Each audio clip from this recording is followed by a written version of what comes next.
Assalamualaikum warahmatullahi wabarakatuh. Saya Indra Priliana dengan NIM 19591103. Di sini saya akan menjelaskan materi kami analisis data. Analisis data ini adalah proses mengatur urutan data, mengorganisasikan di dalam suatu pola, kategori, dan satuan uraian dasar. Analisis data dalam penelitian ini juga dilakukan sejak sebelum memasuki lapangan, selama di lapangan, dan setelah di lapangan.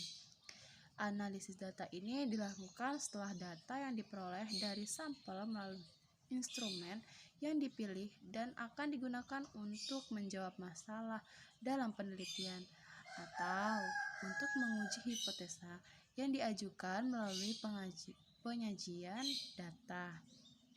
Data yang terkumpul tidak mesti seluruhnya disajikan dalam pelaporan, penelitian, penyajian data. Ini adalah dalam rangka untuk memperhatikan data kepada para pembaca tentang realitas yang sebenarnya yang terjadi sesuai dengan fokus dan tema penelitian. Oleh karena itu, data yang disajikan harus dalam penelitian tertentunya adalah data yang terkait dengan tema dan bahasan saja yang disajikan. Lalu, analisis data hasil tes ini memiliki struktur. Nah, yang pertama dari analisis hasil data tes ini menghitung skor pretest dan posttest. Nah, yang kedua menentukan rata-rata skor pretest dan posttest. Yang ketiga, peningkatan kemampuan pemahaman siswa setelah belajar dengan pendekatan keterampilan proses. Yang keempat itu ada melakukan uji prasyarat. Nah, uji prasyarat ini merupakan pengujian yang awal yang perlu dilakukan untuk menentukan apakah pengujian hipotesis dilakukan dengan uji statistik parametrik atau non-parametrik. Nah, uji prasyarat yang dilakukan adalah uji normalitas dan uji homogenitas. Selanjutnya, yang kelima itu uji hipotesis. Nah, uji hipotesis ini biasanya dilakukan untuk mengetahui ada atau tidak adanya perbedaan yang signifikan antara pretest dan posttest akibat dari pemberian perlakuan dengan pendekatan keterampilan proses. Nah, selanjutnya itu ada bagian analisis data non-test. Nah, kalau data non-test ini meliputi data yang diperoleh dari observasi kelas, respon siswa terhadap proses pembelajaran, dan angket. Nah, data yang diperoleh juga kemudian dianalisis untuk menjawab perumusan masalah yang diajukan. Adapun strukturnya, yang pertama itu analisis observasi kelas. Nah, observasi kelas ini mengacu pada lembar observasi berupa daftar isian yang diisi oleh observer selama pembelajaran berlangsung di kelas.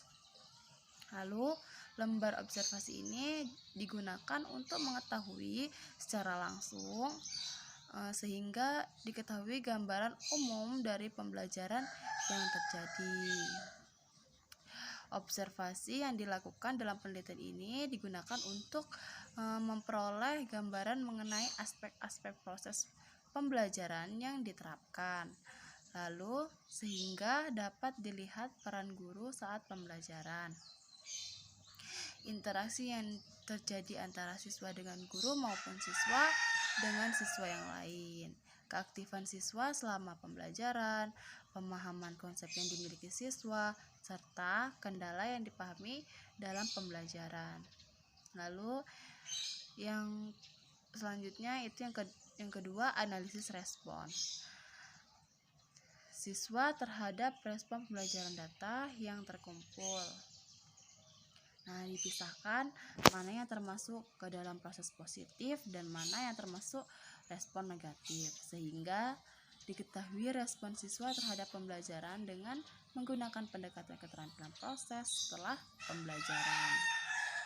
Lalu yang ketiga ada analisis angket. Nah, angket pada penelitian ini terjadi dari dua buah kelompok pernyataan, yaitu pernyataan positif dan pernyataan negatif. Jadi, analisis data ini adalah proses mengatur urutan data, mengorganisasikan ke dalam suatu pola, kategori, dan satuan uraian dasar. Dan kegiatan pelaksanaan analisis data sebuah penelitian memiliki hasil penelitian tertentu. Itulah tadi penjelasan dari saya. Saya akhiri. Wassalamualaikum warahmatullahi wabarakatuh.